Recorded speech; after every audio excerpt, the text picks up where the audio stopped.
될 예정입니다.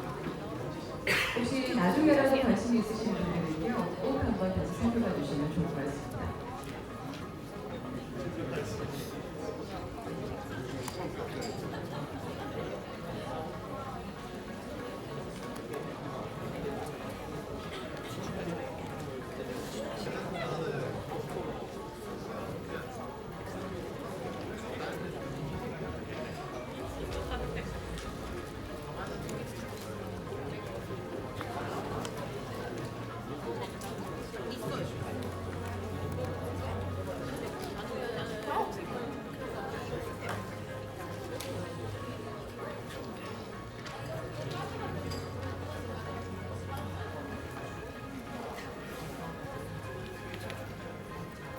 네, 다시 한번 안내 말씀드립니다.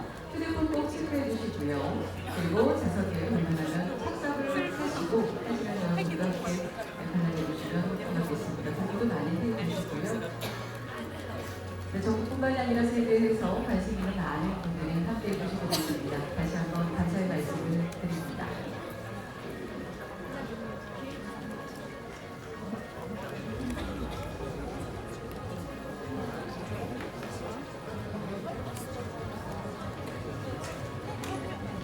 네, 본 포럼은 제주도회 유튜브 라이브로 생중계 될 예정입니다.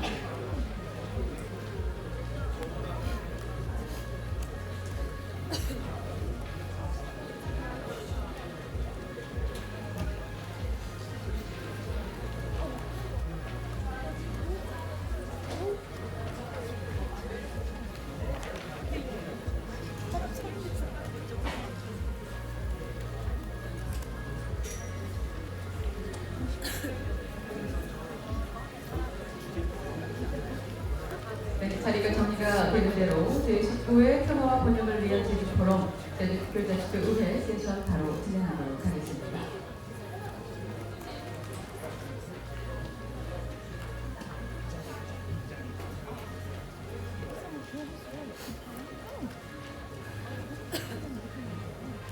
제19회 평화와 번영을 위한 제주 포럼 제주특별자치도의회 세션 지금 현재 제주도의회 유튜브 라이브 계정으로 방송이 되고 있습니다. 함께해 주신 여러분들 진심으로 감사의 말씀을 드리도록 하겠습니다. 네, 지금 아마 의장님도 입장을 해 주시고 있지요. 진심으로 감사의 말씀을 드립니다. 오늘 행사는 동시통역이 제공이 됩니다. 좌석 위에 준비된 동시통역 수신기를 이용해 주시고요. 한국어는 채널 1번, 영어는 채널 2번, 일본어는 채널 3번, 중국어는 채널 4번 활용해 주시기 바랍니다. 네, 자리가 정리가 된 것 같아서 인사 먼저 드리도록 하겠습니다. 우선 안녕하십니까. 제19회 평화와 번영을 위한 제주 포럼 제주특별자치도의회 세션 오늘 참여를 맡은 저는 김은미라고 합니다. 반갑습니다. 안녕하세요. 네, 함께해 주신 여러분 진심으로 감사의 말씀을 드립니다. 오늘 세션에서는요, 전출생 초고령화 시대 복지 패러다임 전환을 위해서 동아시아 협력 방안을 주제로 발표와 토론이 이어지겠습니다. 세션 진행에 앞서서 오늘 많은 분들이 참여를 해주셨는데요. 제가 한 분 한 분 소개를 해드리겠습니다. 큰 박수로 여러분들 환영해 주시기 바랍니다. 먼저 오늘 세션의 좌장을 맡아주실 분이십니다. 제주특별자치도의회 김경미 보건복지안전위원장님 큰 박수로 맞이해주시기 바랍니다. 다음은 주제 발표를 해주실 분이신데요. 중국 인민정치협상회의 정부위원회 우레이진 위원님을 모셨습니다.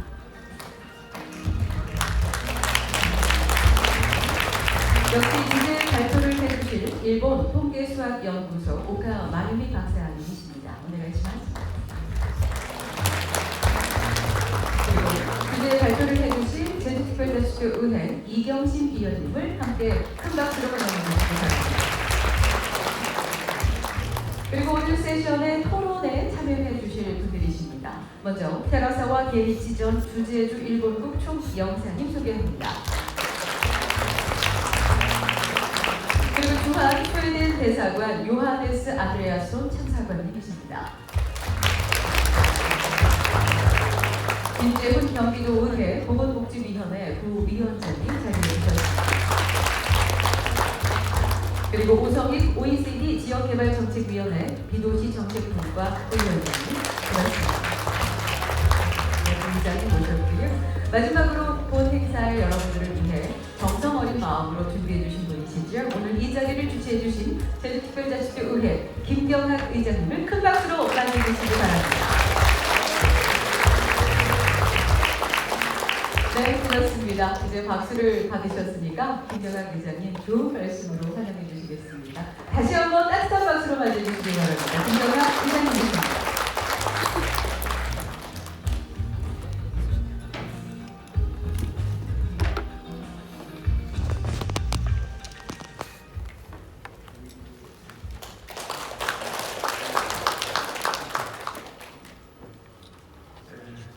제주특별자치도의회 의장 김경학입니다.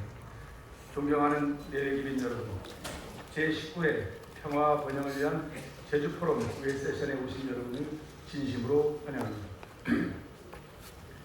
올해 의회 세션은 저출생, 초고령화 시대, 복지 패러다임 전환을 위한 동아시아 협력 방안이라는 주제로 마련했습니다.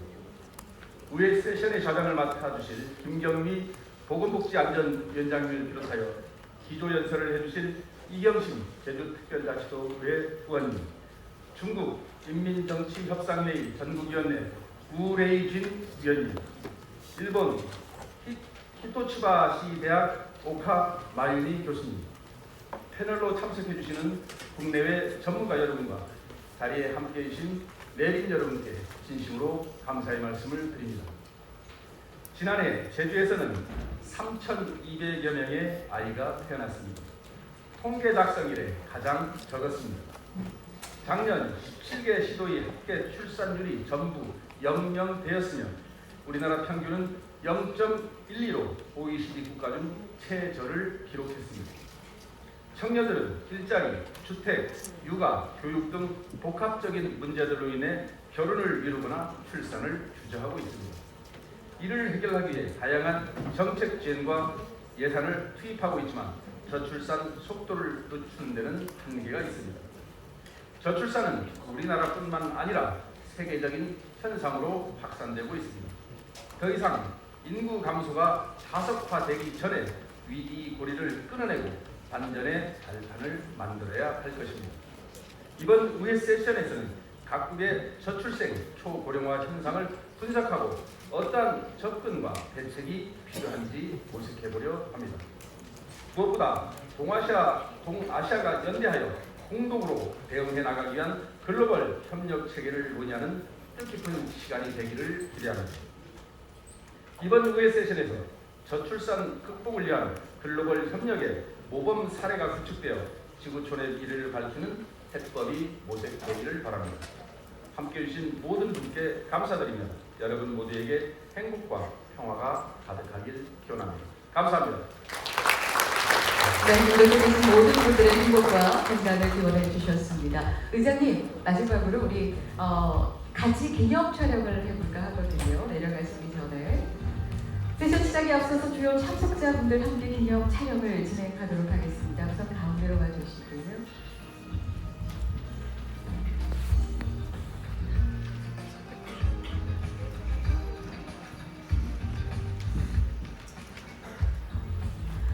네, 기념 촬영의 무대 위에 계시는 분 외에도 송영훈 위원님, 이상공 위원님 앞으로 나와주시고요. 오윤지 위원님도 오시고요.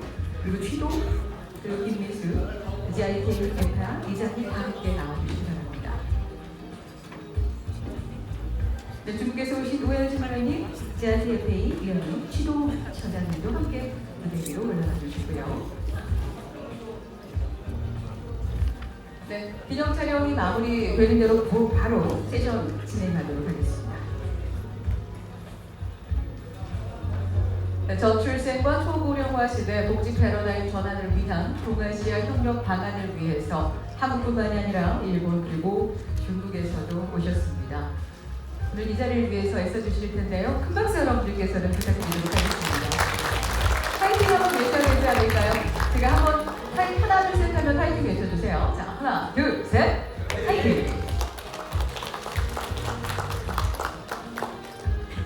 네, 감사합니다.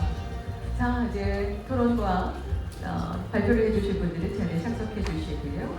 그리고 자리해 주시면 고맙겠습니다. 그럼 지금부터 여러분들 많이 기다리시고 계실 텐데요. 저출생 초고령화 시대 그리고 복지 패러다임 전환을 위한 동아시아 협력 방안을 주제로 지금부터는 김경미 좌장님께서 주재하에 세션을 진행하도록 하겠습니다. 좌장님 마이크 잡아주시죠.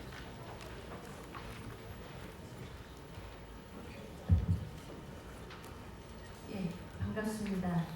오늘 의회 섹션에 생각보다 상당히 많은 분들이 오신 것 같습니다. 의자가 많이 모자라서 지금 뒤에 구름같이 서 있는 모든 분들을 의회 섹션에 오신 것을 환영하는 의미에서 큰 박수로 열도록 하겠습니다. 사회자님 소개하셨는데요. 오늘 의회 섹션의 좌장을 맡게 된 제주특별자치도의회 김경미 보건복지안전위의 위원장입니다. 인사드리겠습니다. 오늘 토론 주제는 저출생, 초고령화 시대, 복지 패러다임 전환을 위한 동아시아 협력 방안입니다. 현재 전 세계적으로 전례 없는 저출생, 초고령화, 특별히 자살률 증가 현상이 주요 선진국과 더불어 개발도상국에도 시차를 두고 확산되고 있습니다. 특히 한국은 평균 수명의 연장과 전대규모의 저출생 현상으로 2026년에는 전체 인구의 20% 이상이 고령 인구인 초고령 사회에 진입할 것으로 예상되고 있고 자살률 또한 OECD 회원국 중 1위를 차지할 정도로 사회적으로 큰 문제가 되고 있습니다. 이에 따라 저출생, 초고령화 및 자살률 증가 등 다양한 문제를 동아시아가 연대하여 공동으로 대응해 나갈 수 있도록 이번 의회 섹션에서 모범 사례를 공유하고 논의하는 시간을 갖도록 하겠습니다. 첫 번째 주제 발표의 문을 열어야겠는데 첫 번째는 상당히 좀 긴장될 수 있습니다. 그럼에도 여러분들의 큰 박수로 첫 번째 주제 발표를 열어가도록 하겠습니다. 이경식 제주특별자치위원회로부터 첫 번째 주제 발표가 있겠습니다. 이경식 의원님 발표 부탁드립니다. 고맙습니다.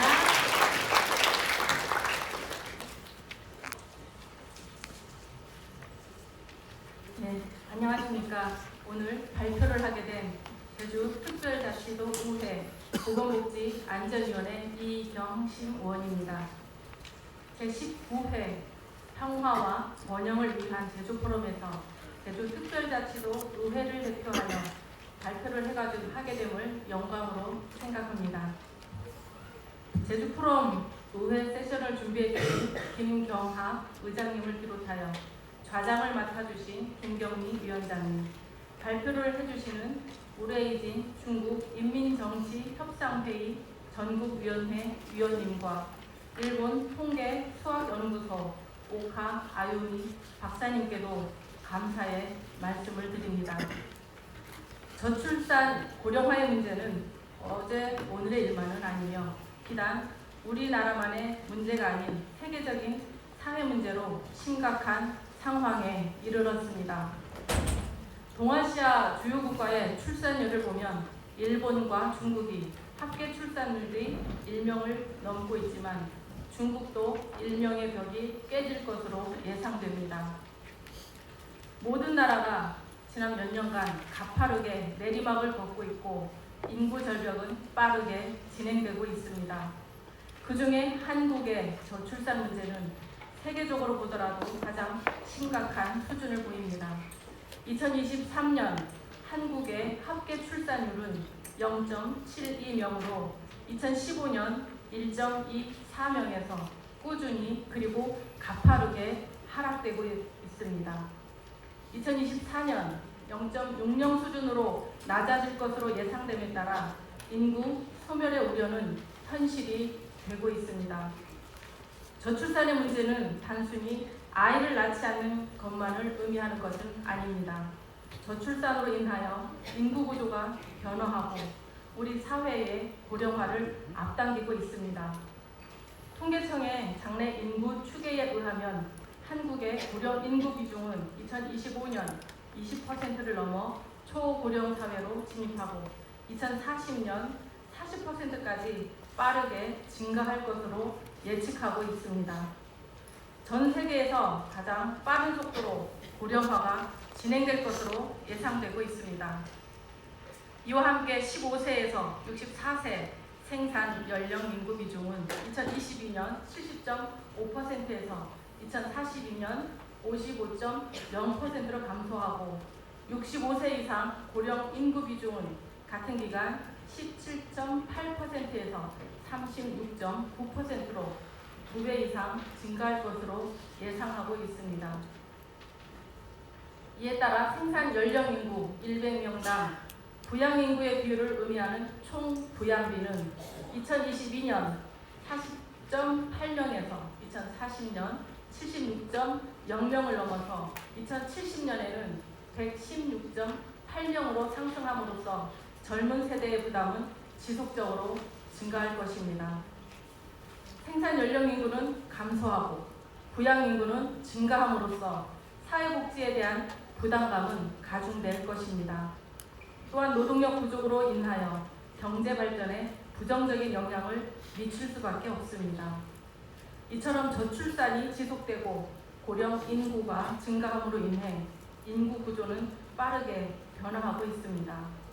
가족의 해체, 사회적 유대감 감소에 따른 공동체의 분열, 1인 가구 증가로 인한 고립 등의 새로운 사회 문제는 지속적으로 발생할 것입니다. 이미 정부와 지자체에서는 저출산 고령화의 문제를 해결하기 위하여 다양한 정책을 개발하고 많은 예산을 투입하고 있습니다. 대한민국 국회 예산정책처 자료에 의하면 정부는 저출산 대응에 2006년부터 380조 원을 썼다고 하고 있으나 출산율의 하락은 더욱 심해지고 있습니다. 우리나라 청년들이 결혼과 출산을 망설이는 이유 중에 하나가 집값 상승과 밀접한 관계가 있습니다. 한국경제원이 2020년 발표한 주거 유형이 결혼과 출산에 미치는 영향 보고서에 따르면 자가거주보다 전세와 월세거주 시 출산 가능성이 떨어진다는 결과가 나왔습니다.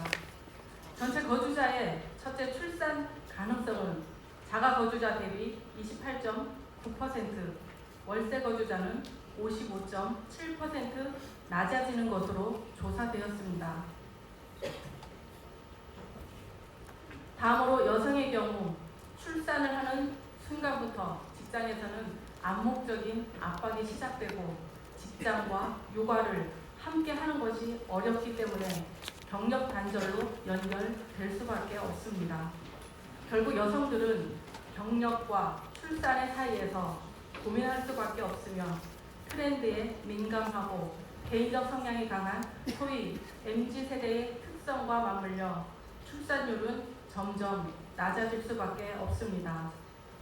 또한 공동체의 붕괴는 출산을 개인의 책임으로 전가하고 있습니다. 한 아이를 키우려면 온 마을이 필요하다는 아프리카 속담이 있습니다. 아이를 키우기 위해서는 부모의 정성과 힘만으로는 어려움이 클 수밖에 없습니다. 과거에는 이웃 사촌이라고 하는 표현할 정도로 마을 사람들과 육아의 어려움을 공유하고 해소했습니다. 아이의 양육을 마을이 함께 책임졌던 시절이었습니다. 하지만 공동체가 붕괴되는 이 시점에서 육아는 개인이 감당해야 할 문제라고 인식되고 누구의 도움을 받기 힘든 상황에서 출산은 낭비라는 인식이 커지고 있습니다. 정부와 지자체에서 출산에 따른 수당을 지급하는 현금성 지원을 확대하고 있지만 일시적 지원에 그치고 지속성과 효과성이 떨어지는 만큼 다시 한번 고민해봐야 할 것입니다. 그리고 현금성 지원은 아동을 비용 부담의 대상으로 생각할 수 있으며 이는 결국 비용 부담을 덜기 위해 출산을 하지 않는 결과로 이루어질 수 있기 때문입니다. 지금까지 정부와 지자체의 저출산 고령화 정책은 단기적이고 성과주의 정책을 펼쳐왔습니다. 따라서 아동수당, 첫 만남 이용권, 양육수당 등 당장의 비용의 부담을 줄여주는 단기적, 일시적 정책이 아닌 현금성 지원을 받지 않더라도 아이를 믿고 맡기고 함께 키울 수 있는 환경을 만들어줄 필요가 있다고 생각합니다.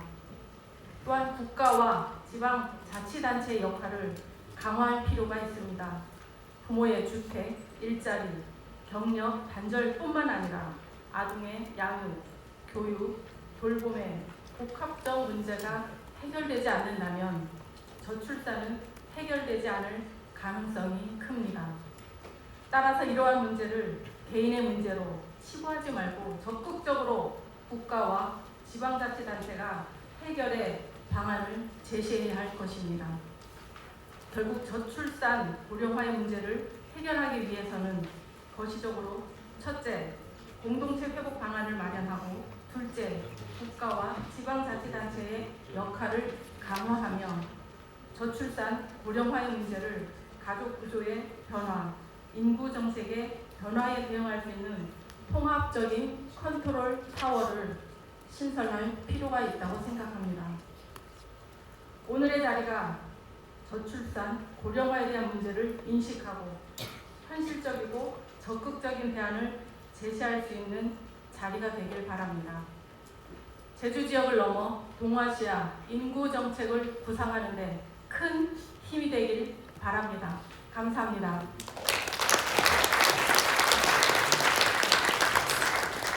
예, 감사합니다. 한국의 현실을 통계 수치로 심각성에 대해 설명해 주시고 지속 가능한 저출산 고령화 시대 대응 방안에 대해서 발표해 주신 주제 발표를 해주신 이경신 제주특별자치도 의원님께 다시 한번 큰 박수 부탁드립니다. 이어 중국 인민정치협상회의 정보위원회 노회진 위원님으로부터 두 번째 주제 발표가 있겠습니다. 노회진 위원님 발표 부탁드리겠습니다. 主持人好，各位嘉宾好，很高兴代表我们上海市政协，跟大家一起来共同来探讨东亚国家怎么来共同应对人口老龄化。我叫吴瑞军，来自华东师范大学。那么我今天要分享的题目呢是人口负增长下少子老龄化应对的中国方案。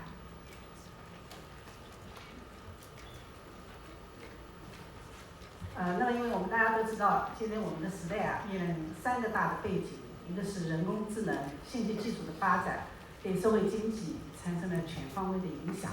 第二个呢，就是全球的地缘政治的局势对全球经济带来了挑战与不确定性，还有新冠疫情的大流行，从根本上改变了全球健康和死亡率的这个格局啊，所以这个也对我们这个少子老龄化怎么来应对少子老龄化产生了非常大的这个影响。所以我就想从4个方面来谈一谈这个我们中国是怎么来具体应对东亚国家之间怎么样互鉴与合作。首先简单介绍一下人口负增长背景下中国少子老龄化的一个现状。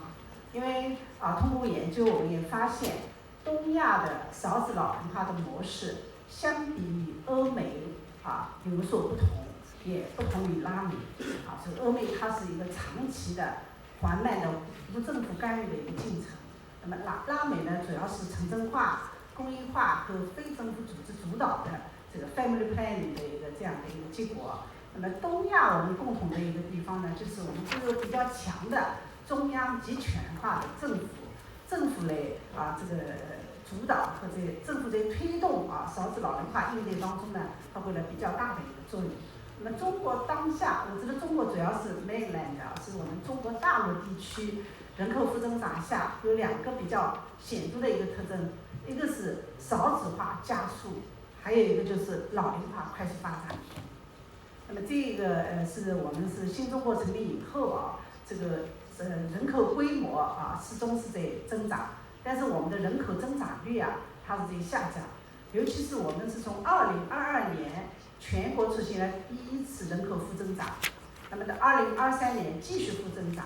那么从我们这个学界的预测来讲，也许因为新冠疫情以后生育率会反弹，这个人口负增长啊，有可能会有起伏，但是从长期来看，这个人口负增长的这样的一个趋势已经不能改变。那么我们的这个少子老龄化的这个特征啊，主要表现在以下几个方面啊。第一个就是出生人口快速下降，生育率持续低迷啊。大家可以看到，就是最近这几年它的一个出生人口啊是这个相比前几年啊，在这个缓慢下降的基础上呢，又有了这个加速的一个下降。我们的这个育龄妇女的分年龄的这个生育模式也可以看出来，它的峰值是在不断下降。年龄是在这个峰值的年龄呢是在往后这个伸延，那么这个是我们是全球的一个比较，在2021年全球生育率最低的几个国家当中，刚刚前面的这个代表也讲到了，韩国是最低，对吧？我们中国的，包括我们香港、澳门、我们大陆地区啊，这个生育率啊都是总共生育率都是在全球这个最低的25个国家的地区之一。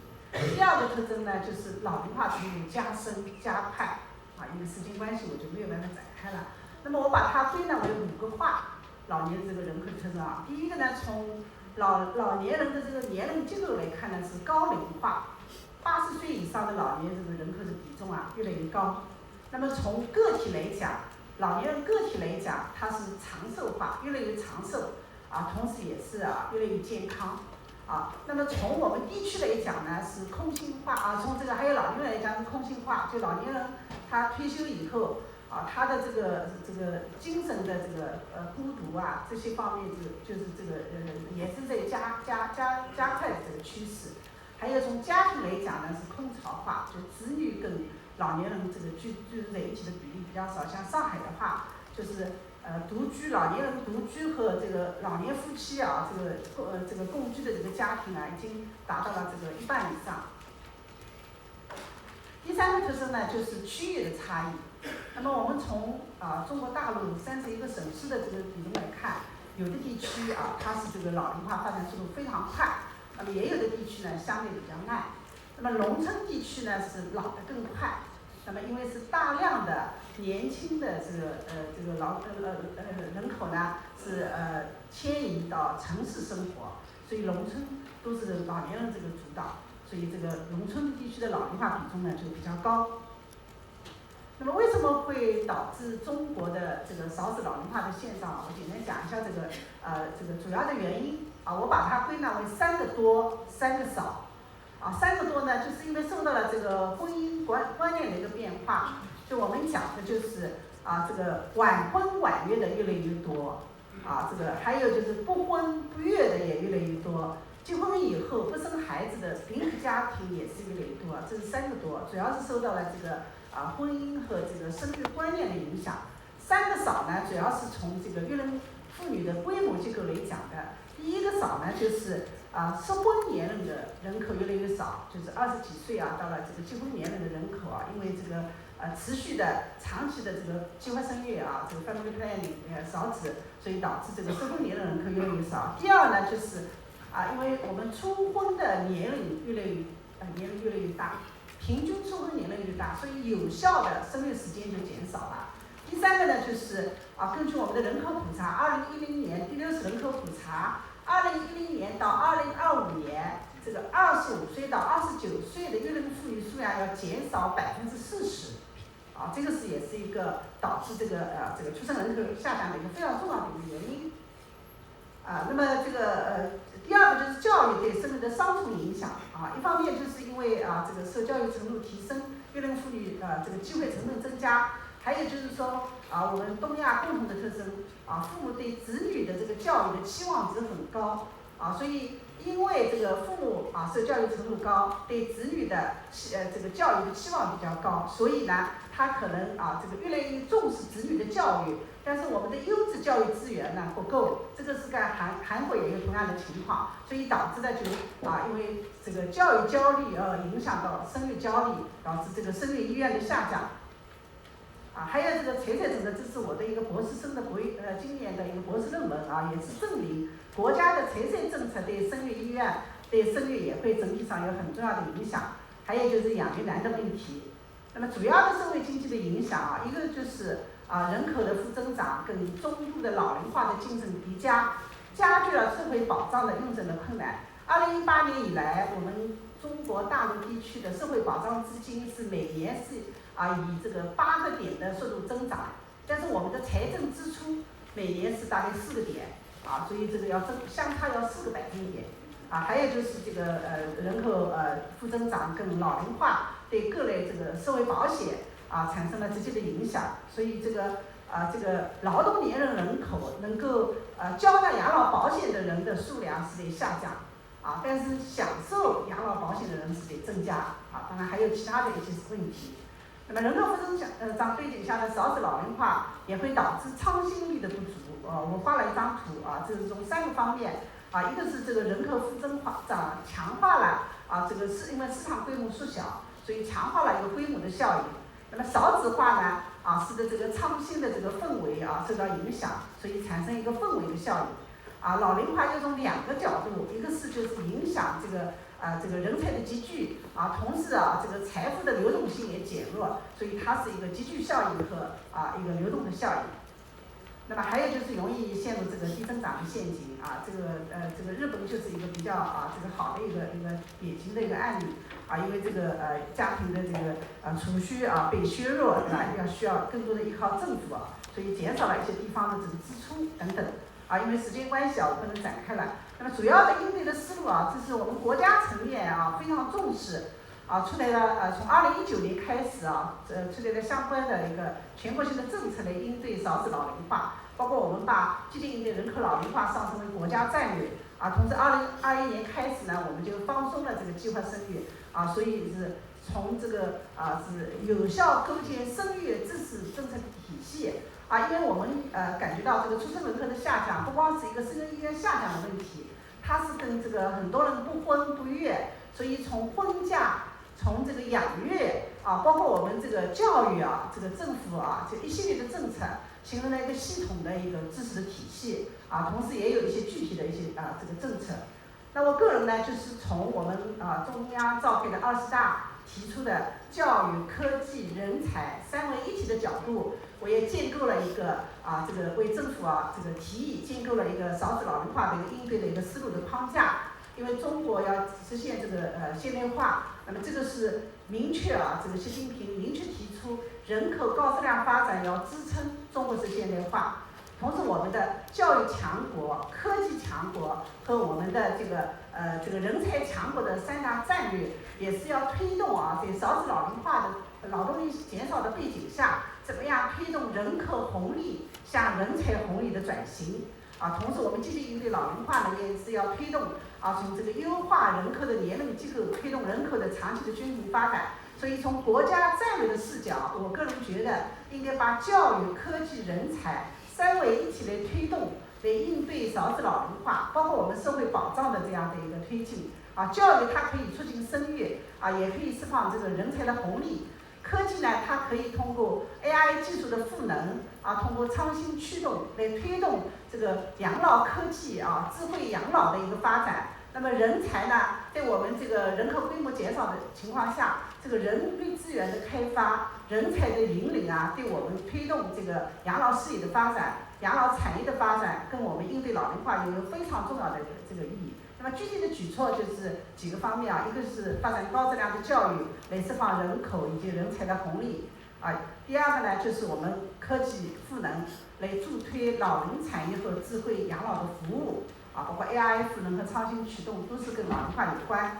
第三个呢，就是人才引领，来中国提出要发展新质生产力所谓新质生产力就是创新和高质量这个劳动力和劳动工具和劳动对象的这个有效的组合，来提升劳动生产率最后就是我们要东亚国家之间的合作与借鉴。东亚国家共同应对少子老龄化，我个人觉得也可以从教育、科技、人才3个角度来展开。教育的话，我们可以通过教育国际化的战略，更加开放的高等教育，来共享教育资源，来联合开发一些课程以及相关的一些社会保障、养老以及照顾一些专业的人才。那么科技呢，就是养老科技这个智慧养老这个在养老服务当中增加这些科技的这样金融的这些元素。人才呢，就是我们可以建立科技、养老产业之间的人才的联盟，来共同来推动。当然，我们也特别希望能够借鉴日本和韩国的经验，在中国的长期护理保健制度这一块呢，能够推动发展因为时间关系我等会有讨论机会的话，可以深入交流。谢谢大家。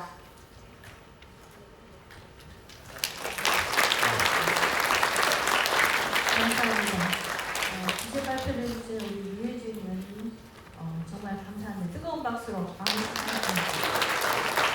이어서 인권 통일사무소 오카 마유미 박사님으로서 세 번째 주제 발표가 있겠습니다.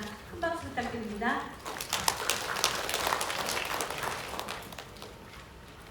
안녕하십니까. I am sincerely appreciated for this valuable opportunity to you. Do you know that most regional studies of suicide focus on high suicide areas? However, my research is the opposite. It focuses on low suicide areas. By taking an opposite approach, this study may be able to provide a new perspective on suicide prevention. I have identified the towns with the lowest and highest suicide rate among the 3,318 municipalities by statistical method. K-Town, K-Town is a town with very few suicides. As you see in the pictures, it is a small, beautiful, common rural town, seaside town. On the other hand, X-Town here is a town with a very high suicide rate. Through 4 years field study and big data analysis, I compared these two towns to understand their differences. From now on, I will present the 5 outstanding characteristics of K-Town, the area with low suicide rate. So number 1, relationships in K-Town low suicide area. So here's a quiz for you. On the left is a town where people have intense relationships and they help each other on a daily basis. And right is a town where people have more casual relationships and only occasionally chat in areas. So do you know which the K-Town is the area suicide, low suicide area? The correct answer is the right one. That one is K-Town, the area with low suicide rate. So some may think it is the other way around, but this is exactly what K-Town is like. And the later research has revealed that help seeking is more likely in the area with casual relationships.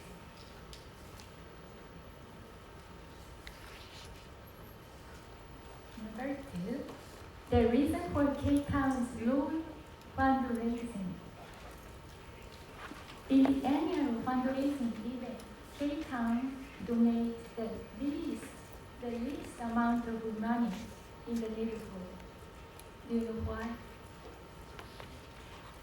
In the other towns, most residents donate almost the same amount of money. It is very highly cooperative. In contrast, in K-Town, some people donate and some people do not. People in K-Town dislike peer pressure they hate peer pressure. So if you have reasonable explanation, you can act differently from most people and still respected. That's the biggest characteristics in K-Town. Number 3, sorry, and yeah. In K-Town, they often say that more diversity opinions, the better. Number 3, there are messages that the children of K-Town receive as they grow up. There is always something you can do. Your ability may be slight, but never zero. That message. These messages foster a self-esteem in children, and the survey results support this. The percentage of people who think I do not have the power to influence the government is 26.3% in K-Town, while 51.2% in X-Town, showing a large gap. Number 4, life can start over. In K-Town, the evaluation of people is multifaceted, long-term, and comprehensive. In K-Town, it is said that even if failed, there is always a chance to recover. On the contrary, in X-Town, once you fail, you will blame for 3 generations to come. Number 5. Here is a proverb from K-Town. Display your concerns in the marketplace. In other words, disclose your problems as soon as possible. By doing so, people around you may give you useful information or help. On the other hand, if you hide your problems, they will get worse and worse, and the cost for that will higher. So this is a very reasonable crisis management about K-Town. Again, here are 5 outstanding characteristics in K-Town. 1, loose ties connected but not bound. 2, emphasize diversity. 3, fostering a self-esteem. 4, chance to start over. And 5, appropriate help-seeking. In my conclusion, these 5 characteristics are suicide-prevention factors, and looking over these, the 5 factors are full of wisdom for people to coexist and live comfortably. At the last, let me tell you why I study suicide prevention factors. As you know, economy problem is one of the major risk factors for suicide. Also in Japan, when the economy worsens, suicide increases. And when the economy improves, suicide decreases. This has been repeated for decades. However, what we really want to achieve is the society in which suicides do not increase, even if the economy worsens. To overcome this situation, not only suicide risk factors but also suicide prevention factors need to be studied. That is my conclusion. So the world is full of dangers such as disasters, economic crisis, pandemic, and war. But we also have the strength to overcome them in order to prepare the ability to live gracefully in unexpected and unpredictable situations. I believe that the suicide prevention factors should be important keys. 감사합니다.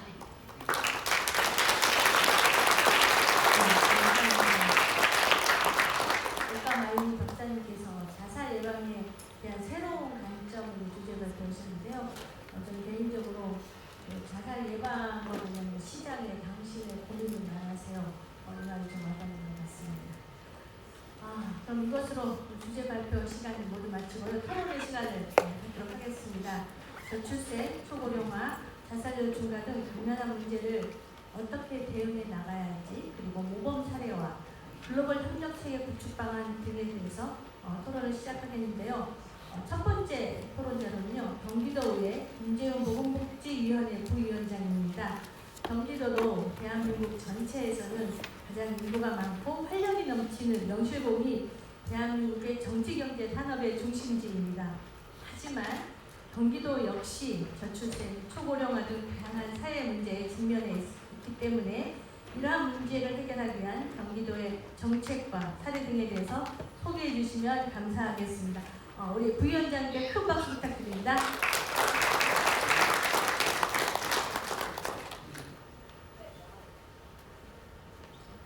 네, 안녕하십니까.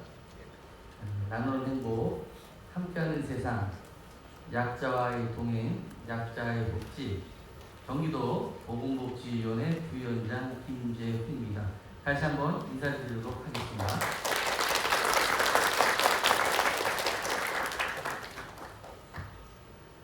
오늘 제주 특별자치도의회에서 주관하는 제주 포럼에서 저출생 고령화 시대 복지 패러다임 전환을 위한 동아시아 협력 방안에 대해 토론하게 되어 매우 기쁩니다.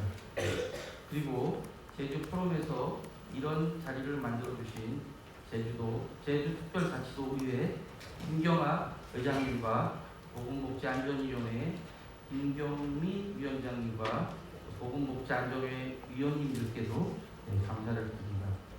특별히 경기도에서 함께해 주신 존경하는 김미숙 의원님께도 감사를 드립니다. 오늘 발제를 해주신 이경심 의원님의 발표와 장애인과 사회적 약자에 대한 의정활동에 존경을 표합니다. 이어서 우레이준 교수님의 발표와 중국의 인구와 지속가능한 개발 국제 이주 흐름과 기환 이주 개발 연구에 경의를 표합니다. 또 마지막으로 옥화 마유미 박사님의 발표 미래에서 살아남기 위한 힘을 찾아라 라는 연구도 흥미롭습니다. 그리고 토론을 함께 하실 테라자와 케니치 총영사님, 요하네스 안드레아슨 공간 차장님, 오성희 기획관님 반갑습니다. 고맙습니다. 오늘 저는 학자나 교수, 전문가가 아닌 경기도의회 보건복지위원회 부위원장으로서 토론을 하고자 합니다. 인구 1,400만 명의 경기도는 대한민국의 표본이자 가장 핵심의 자리에서 대한민국을 선도하고 있습니다. 대한민국의 저출생 고령화 문제가 사실 경기도의 큰 문제이기도 합니다. 이런 관점에서 문제 해결 방안에 대해서 말씀드리도록 하겠습니다. 우선 자료를 보시겠습니다. 자료를 보시면은 대한민국이 합계 출산율 두 분이 결혼을 하셔가지고 0.78명, 경기도는 그거보다 조금 높은 0.84명입니다. 자, 또한 경기도 인구 증가 및 생育이유는 보시겠지만 2052년이 되면은 아직까지 경기도는 플러스 12만 명이란 인구는 증가해 있지만 우리나라 국가의 인구는 감소되어 있습니다. 그 이유는 안정적 직업을 경기도에서 있기 때문에 우리가 경기도가 지금 10여만 명의 2052년도에도 인구가 증가하는 걸로 되어 있습니다. 자, 대한민국 노인 인구 비율이 20% 이상 되는 것은 계속해서 지금 초고령 사회가 됐다는 것을 말씀해 드리고 있습니다. 자, 앞선 발제자분들이 발표와 최근의 통계를 바탕으로 경기도의 대표적인 저출생 고령화 정책을 소개해 드리도록 하겠습니다. 우선 첫째로 가장 큰 특징은 인구 인지 예산과 인구 영향 평가 센터입니다. 예산 수립부터 인구 정책 관점을 반영하는 인구 인지 예산을 편성합니다. 인구 인지 예산은 저출생, 고령화 등 심각한 인구 문제의 해결을 위해 예산 수립 과정부터 인구 정책 관점을 반영하는 예산을 말합니다. 즉, 성인지 예산을 남성과 여성이 평등하게 혜택을 받을 수 있도록 고려해서 편성하는 것과 비슷한 방식입니다. 인구 인지 예산을 위해 경기연구원은 경기도 인지 예산 및 정책 평가를 위한 연구를 하고 있으며 인구 인지 예산 편성 관련 지침을 지속적으로 업그레이드할 예정입니다. 이를 뒷받침하기 위해서 이런 정책을 강화하는 인구 인지 예산 지원 조례안 발의를 준비합니다.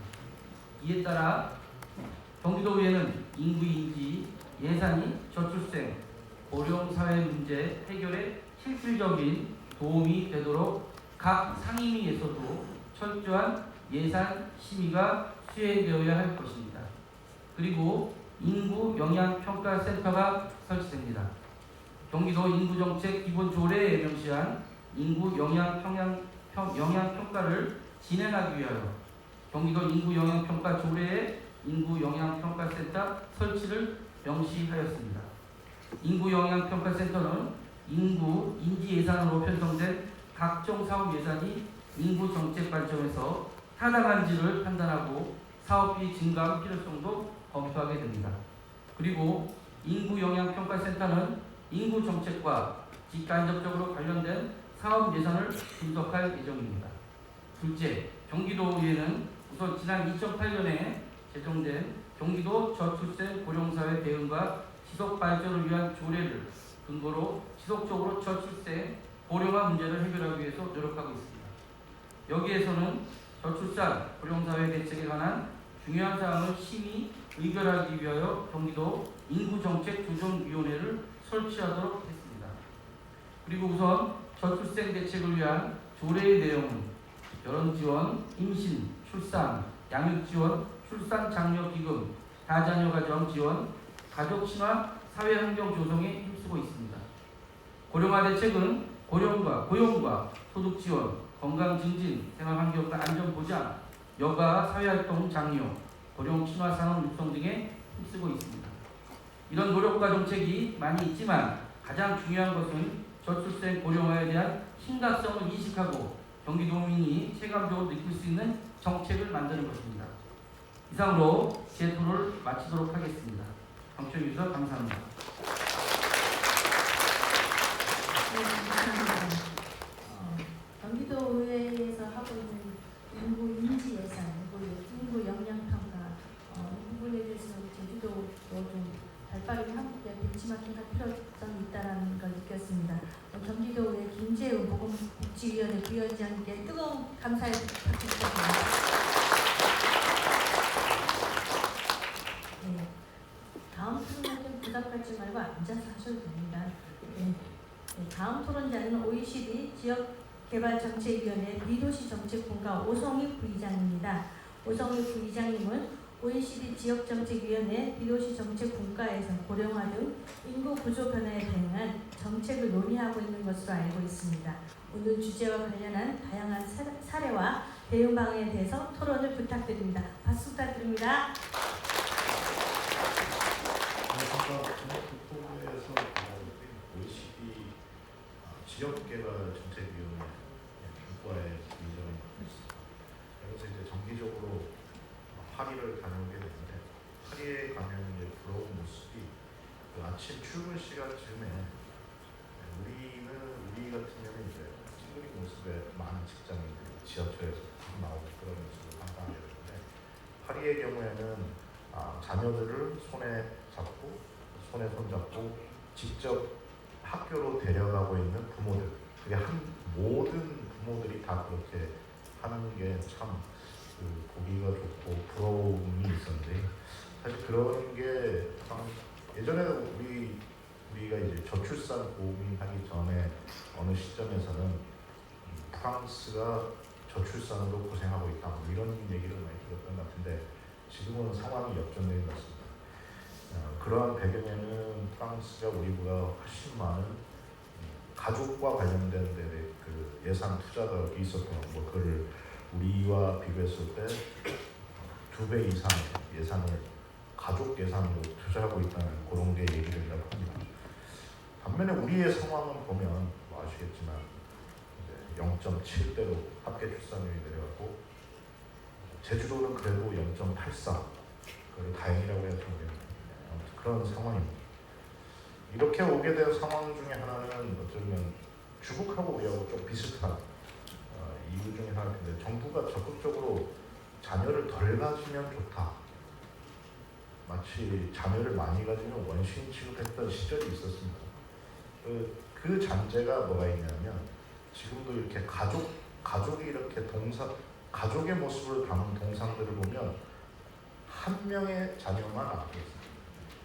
두 자녀 이런 거 다 없습니다. 심지어 예전 청와대 앞에 동상도 보면 애 하나 또는 애 없이 남성 여성 혼자 하고 있는 그런 모습. 그렇게 우리를 가르쳐 왔기 때문에 그 관성이 지금까지 오래되는 것 같습니다. 그리고 이런 상황에서 그럼 OECD는 우리의 상황을 어떻게 분석하고 있는지 보면 우선은 OECD 국가들 전반적으로 합계 출산율 2.12 돼야 계속 인구가 유지된다는 그 가정에서 보면 그에 미치지 못하고 있는 상황인 것은 맞는데 대개는 주택 문제를 얘기합니다. 주택이 너무 비싸 또 누군가에 얹혀 살게 되면 아무래도 자녀를 갖는데 또는 생활하는데 한계가 있으니까 그 주택 문제를 주된 원인으로 얘기하는데 저희도 뭐 비슷할 것 같습니다. 다만 우리나라의 경우에는 이제 주택 문제가 생길 때 타국가와 달리 신속하게 서울 인근에 신도시를 개발해서 거기에 좀 비슷한 가격에 그 주택을 공급해서 그 압력을 완화했던 게 있긴 합니다만 주택 문제는 OECD 국가들의 공통적인 저출산의 원인으로 지적되고 있습니다. 그거 이외에 이제 우리나라 또는 동아시아의 지적 이게 상황에서 특이하게 보이는 것은 워라밸이 여전히 부족하다는 겁니다. 그 워라밸의 정의가 또 어떻게 될지 모르겠고 또 서양하고 다른 것 같아요. 서양의 워라밸은 그 라이프를 가족과 같이 하는 이런 정의를 한다면 저희는 회사를 떠나면 라이프라고 생각합니다. 그래서 동료들하고 옛날 선배들하고 저녁에 집에 안 들어가고 술 먹는 거를 라이프라고 생각하는데 유럽의 관점에서는 라이프가 아니에요. 워크가 계속되는 그런 거니까 결국 가족과 같이 하는 시간이 매우 적은. 그래서 저도 사실 그거에 대해서는 할 말이 없습니다. 근데 그렇게 되는 이유 중에 하나는 물론 조직에서 못한 얘기를 하는 뭐 그런 것도 있겠지만 우리 한중일이 공유하고 있는 이제 유교 문화에서 입신양명을 절대 가치로 우리가 남녀를 떠나서 배워온 그 입신양명의 가치가 혹시 우리를 그렇게 유도하고 있는 게 아닐까. 가족 수신제가 치국평천하라고 해서 가족은 제어한다고 하지 가족과 즐겁게 놀을 한다 이런 게 가족은 잘 관리한다 이 정도로 생각하지 가족이 잘 되게 하기 위해서 내가 뭐를 더 할까 뭐 이런 식의 거를 유학에서 우리한테 직접적인 내용을 얘기하지는 않았던 것 같습니다. 맹모가 있긴 합니다. 근데 예를 들면은 최근에 제가 이제 미국 교수님을 한번 불렀는데 원래 자기는 해외 컨퍼런스에 갈 수가 없답니다. 그러니까 아이가 너무 보채갖고 나랑 놀아야지 어디 해외에 갈 생각을 하느냐. 근데 이번에 허가를 받을 수 있었던 게 한국에서 과자를 사오면 오케이. 그래서 도착하자마자 이제 과자를 잔뜩 이제 한 박스 사서 해놓고 숙제를 끝내고 이제 컨퍼런스에 참석하고 그리고 돌아갔어요. 이 부분이 우리랑 많이 다르죠. 그분은 일본계 미국입니다. 그러니까 이 입신양명의 이거는 혈통에 의한 게 아니고 분명히 문화적인 게 있는 거라고 생각이 됩니다. 우리 입신양명과 관련해서 이제 투자라고 하면 결국 이제 사교육비 관련인 것 같고 그 부분이 워낙에 큰 부부로 다가오고 이게 큰 이제 재정적, 경제적인 부담으로 이제 부모의 어깨를 이제 무겁게 하니까 아무래도 많은 자녀를 가졌을 때 하나 낳아서 잘 키우자. 옛날에 그 목표가 진짜 그렇게 된 거죠. 이거는 제가 미국에서 유학 시절에 근처에 제 아들 유치원 다닐 때 같은 유치원에 다니는 중국 아이가 있었어요. 저는 부모가 한 자녀를 가진 게 중국 정부의 정책에 따라서 그러려니 생각했는데 얘기를 하다 보니까 그 둘이서 어떻게 힘들어서 어떻게 키우냐 우리하고 비슷한 생각을 하더라고요. 그러고 보면 참 이 동아시아가 그런 것도 공유하고 있습니다. 그와 함께 특이하게 요즘 나타나고 있는 현상은 아이를 갖고 키우는 거와 행복에 대한 생각이 괴리되기 시작한다는 거예요. 특히 젊은 층 중심으로 그런 게 나타나고 식당 중에는 노키즈 레스토랑이 나오고 그에 대해서 정부는 특별히 조치를 안 하죠. 지금 선택의 자유인지 모르겠는데 아무튼 그런 상황이 벌어지고 있는 것도 좀 문제인 것 같습니다. 이런 상황에서 오늘 이런 세션이 열리고 여기 이렇게 저는 제주 포럼에서 이렇게 많은 분들이 모인 그 세션 이슈라고 생각 못했는데 그렇게 된 이유가 지금 심각하게 우리가 생각하고 있는데 근데 이 상황에 대해서 성함을 말씀드리면 아메리칸 인구학자로 우린 끝났다. 더 해봐야 할 거 없다. 이런 수. 왜냐하면 가임 여성에 해당하는 그 나이대의 여성분들, 요는 오해하지 마시고 그 숫자가 이미 너무 많이 줄어서 거의 포기한다. 그 솔직하게 그렇게 말씀하시는데 그럴 건 아니라고 생각해요. 그래서 우선은 여지가 있는 부분이 우리가 많은 정부 예산이 투자된다고 하지만 사실 그게 직접 저출생과 직접 관련성 있는 예산인지는 한번 뜯어봐야 됩니다. 그리고 저출생을 극복하기 위해서 그 해당되는 계층들하고 직접적으로 그 디맨드를 확인해보고 만든 예산인지도 체크해볼 필요가 있습니다. 다행히도 최근에 난임 시술의 경우에는 되게 현실적으로 중앙경은 구해고 제주도의 경우에는 그러니까 아이를 가졌을 때까지 최대한 도와주기 위해서 만드는 그런 획기적인 걸 했던데 그런 거야말로 이제 제대로 된 저출생 정책이 이제 실현되는 것 같습니다. 제가 한 10년 전쯤에 10년 아니고 그쯤에 기재국분들 만나면 했던 얘기가 왜 전기차를 하는데 1,000만 원 주면서 난임 부부한테는 그렇게 인색하냐고. 그래도 다행히 오늘 현재의 난임 이제 시술 지원비는 많이 현실화된 것 같습니다. 다행인 것 같고요. 그러한 거를 좀 더 이제 빨리 자각하고 좀 더 체계적으로 해나간다면 그래도 2.1까지는 아니겠지만 조금 더 나아지지 않을까 하는 생각. 다만 이 과정에서 또는 이제 우리를 약간 느슨하게 만드는 상상 중에 하나는 통일되면 나아진다는 생각이 있어요. 근데 지금 북쪽 지역도 2.1 안 됩니다. 그래갖고 애 많이 낳으면 3주 그런 걸 다시 부활해갖고 하는 상황이기 때문에 그런 그 상상을 갖고 우리가 안 해도 되려니 이런 건 저는 맞지 않다고 생각해요. 그건 그대로 나중에 일이고 나중에 있을 수 있는 그냥 상상으로 가고 지금 현재는 우리의 현실을 자각하고 지금 난임 시술에 대해서 현실적으로 대응했듯이 체계적으로 좀 나가면 좋을 것 같습니다. 이거와 함께 지금 되게 체계적이고 되게 큰 흐름의 변화일 수 있는데 OECD에서 공부하는 거는 사교육비 문제를 어떻게든 좀 개선해야 하지 않느냐 이거 하고 조직문화 9시부터 6시까지 굳이 있게 할 필요 없이 얼마 전에 EBS의 프로에서 그러듯이 10시부터 4시까지 집중 근무를 해서 열심히 일하기 위해서 똑같은 생산성을 유지하고 나머지 그 앞뒤 시간은 아이들과 좀 더 시간을 가질 수 있도록 물론 이 남은 시간을 또 이제 식사를 했으면 안 됩니다. 그렇게 좀 큰 사회적인 변혁을 우리가 좀 고민하지 않으면 이 저출생의 문제는 개선이 쉽지는 않을 것 같습니다. 아무튼 이와 관련해서 우리 모두가 합심해서 노력해 갔으면 하는 바람입니다. 감사합니다.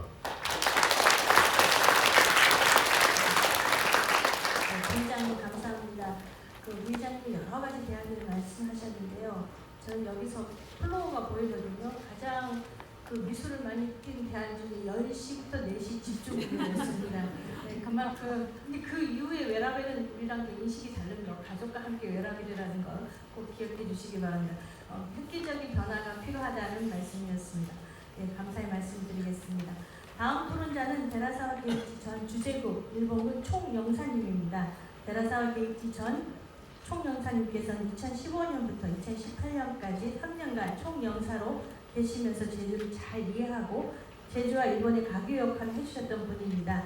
현재는 일본에서 사회복지사로서 정신보건복지사 활동을 활발히 하고 있으며 자살 문제 해결을 위해 많은 노력을 하고 계신 것으로 알고 있습니다. 오늘은 자살에 이르는 과정과 예방에 대해서 설명을 부탁드리겠습니다. 큰 박수로 환영해 주십시오. 김경희 의원님 소개해 주셔서 대단히 고맙습니다. 김경한 의원님 비롯한 여러분 대단히 고맙습니다. 한국과 일본에서는 낮은 출생률 때문에 인구가 줄어들 뿐만 아니라 자살로도 인해 많은 사람들을 잃고 있습니다. 저는 낮은 출생률과 높은 자살률은 서로 관계가 있고 둘 다 단순히 개인의 경제적인 여유가 없다는 이유뿐만 아니라 살기 어려운 사회 그 자체에 기인하는 현상이라고 생각합니다. 따라서 자살이라는 극단적인 행동에 이르는 과정으로 가르치고 그에 대한 대処 방안으로 강구하는 것이 살기 어려운 사회를 살기 편한 사회로 만들어 바꾸는 것을 통해 자살의 예방과 더불어 출생률의 회복에도 기여할 수 없는지 기대하고 있습니다. 오늘은 시간이 없기 때문에 자살에 이르는 과정과 예방 대책을 간략하게 소개합니다. 사람들은 인생의 과정에서 여기에 있듯이 많은 라이프 이벤트, 즉 인생 사건에 직면을 하고 강한 고통을 받게 됩니다. 예를 들면 자연재해, 기업의 도산, 실업, 이혼 등이 있습니다. 청소년은 수험, 취직, 결혼에 실패하여 원하는 인생 코스에서 탈락할 수도 있습니다. 이러한 라이프 이벤트 결과 사람들은 친구를 잃고 가정도 붕괴해 수치심 때문에 사회로부터 고립해 지원을 받을 수 없는 처지에 빠지는 경우가 있습니다. 고립된 생활은 점차 사람의 마음을 혼란스럽게 만들고 정신적인 어려움을 야기합니다. 자신감을 상실하고 우울증에 빠질 수도 있고 대량의 음주 때문에 알코올 중독에 빠질 수도 있습니다.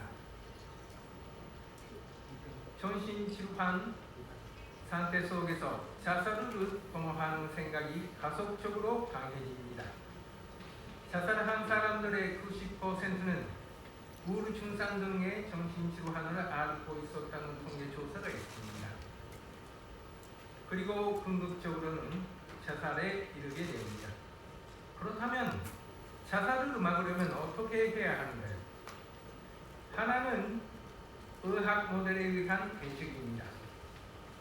약물 치료와 정신치료는 정신질환의 효과적입니다. 한편 이 대책에는 한계가 있습니다. 의사는 환자의 자살의 행위를 막을 수 있더라도 당사자가 고통을 느끼고 있는 근본적인 사회 문제나 인생 문제에 대하여는 아무 치료도 할 수 없다는 것입니다. 그래서 두 번째로서는 사회 모델에 의한 대책이 필요합니다. 자연재해에 대해서는 반제 대책입니다. 경제 곤란에 대해서는 경기 활성화 대책, 또한 학교의 완화 문제에 대해서는 교육 대책이 필요하죠. 그러나 이들의 대책은 대상의 규모가 너무 커서 사회적인 비용과 시간이 꽤 걸립니다. 그래서 세 번째 대법은 우리가 사는 지역 사회를 살기 편한 동네로 만드는 길입니다. 주민들은 사회 전체를 근본적으로 바꿀 수는 없더라도 자신들에게 아늑한 동네를 만들 수는 있죠.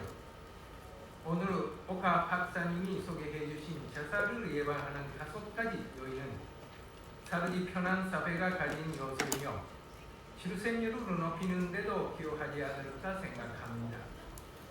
노동 인프라를 회복하고 결혼 대상자를 얻기 위해 이민 정책을 선택하는 경우에도 사회를 기존의 주민들에게도 또 외국 주민들에게도 살기 편하게 만들 필요, 즉 다양성을 비롯한 이들 요소를 고려할 필요가 있다고 생각합니다. 이를 위해서는 주민의 의식 개혁이 필요하지만 거대한 예산은 필요 없고 주민의 힘으로 할 수 있는 일입니다. 여기서 저는 오카 박사님께 질문이 있습니다. 이 자살 예방 요인은 살기 편한 동네 만들기를 위한 해법으로서 다른 지역 사회, 나라에도 적용할 수 없는지 묻고 싶습니다. 이상입니다. 감사합니다.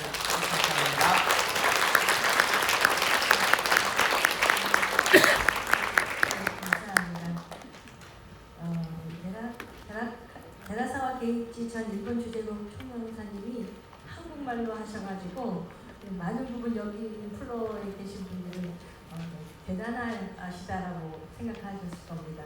또 우리 질문까지 하셨는데 그 나중에 듣도록 하고 토론을 해주실 총연사님께 뜨거운 박수 부탁드리겠습니다. 네, 마지막입니다. 마지막 토론자는 앞에 주제 발표를 듣고 많은 부분 기다리는 연속에서 소개가 끝나면 큰 박수로 맞이해주시기 바랍니다. 마지막 토론자는 주한 스웨덴 대사관 요하네스 안드레손 참사관입니다. 스웨덴도 1990년대 초반에 저출생을 경험하고 2010년대 후반에 이를 극복한 나라입니다. 스웨덴은 저출생을 어떻게 해결하고 모범 사례는 어떤 것이 있는지 모색했으면 합니다. 참사관님께 박수와 함께 설명을 부탁드리겠습니다.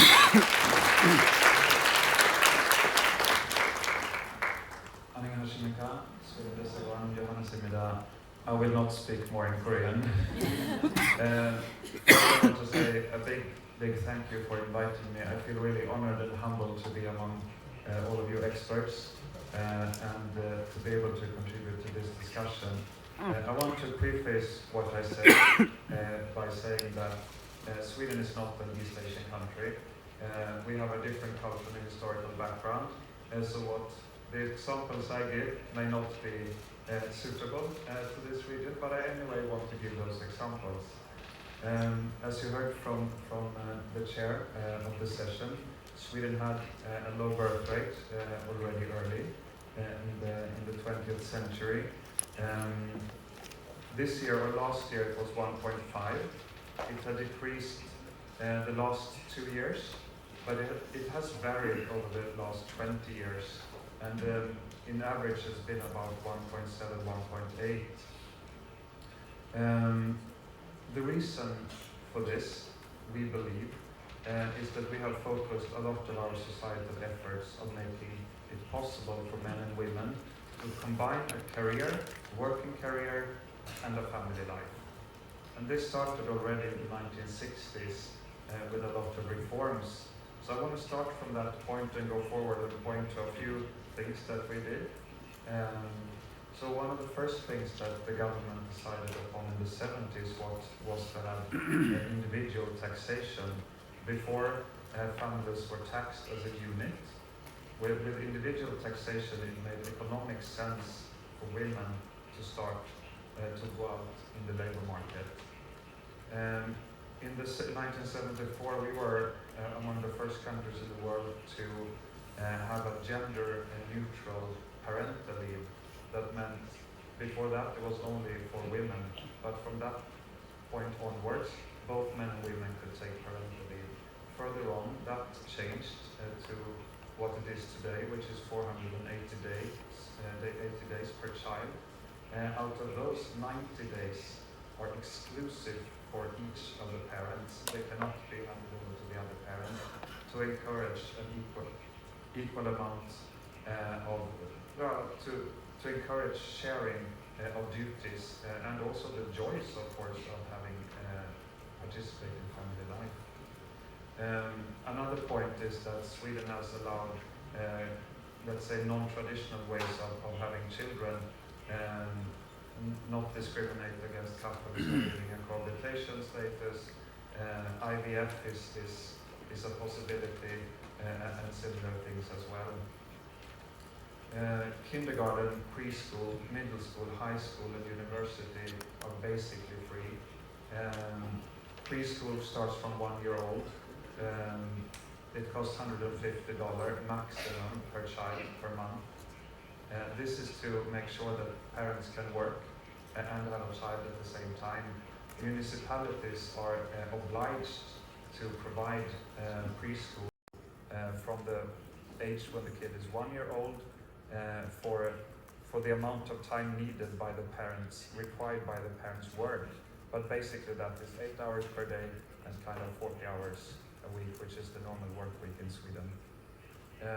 Then it was the case in Sweden at the time that when women, mostly who went home for parental leave, they got kind of discriminated at the workplace.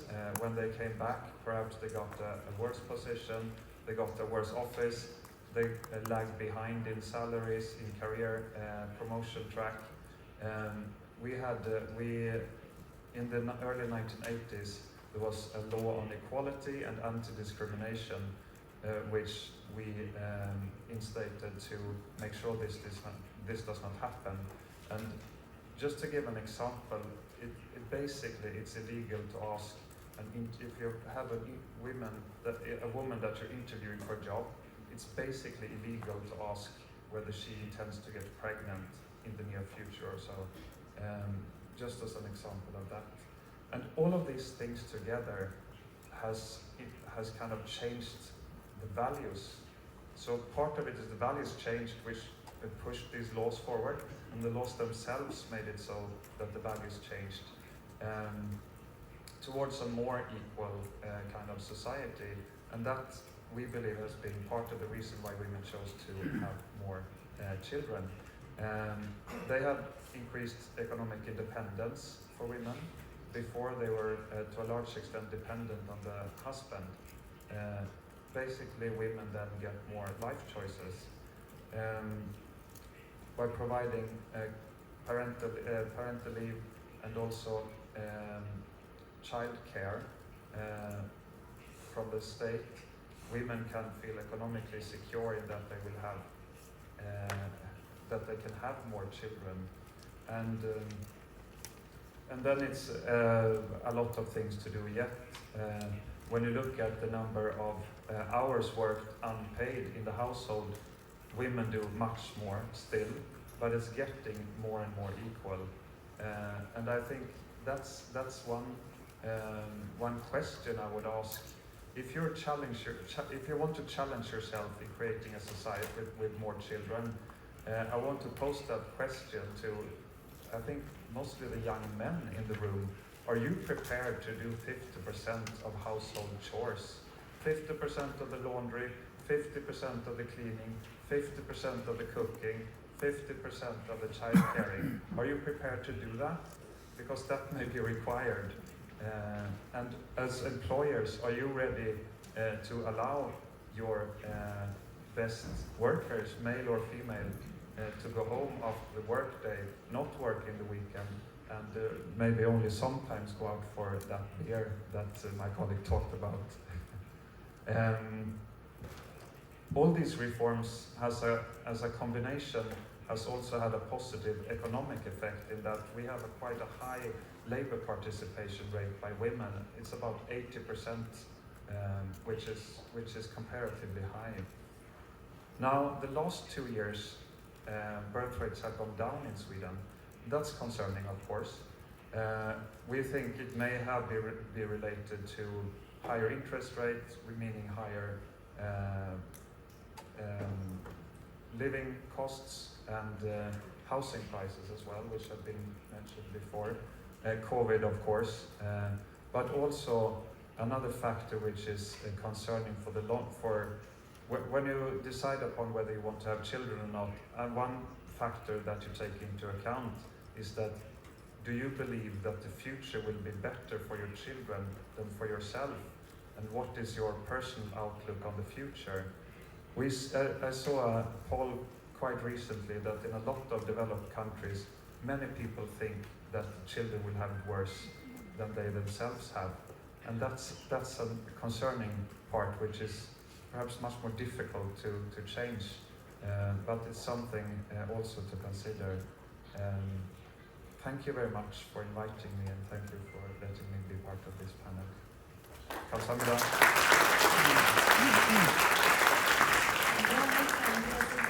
감사합니다.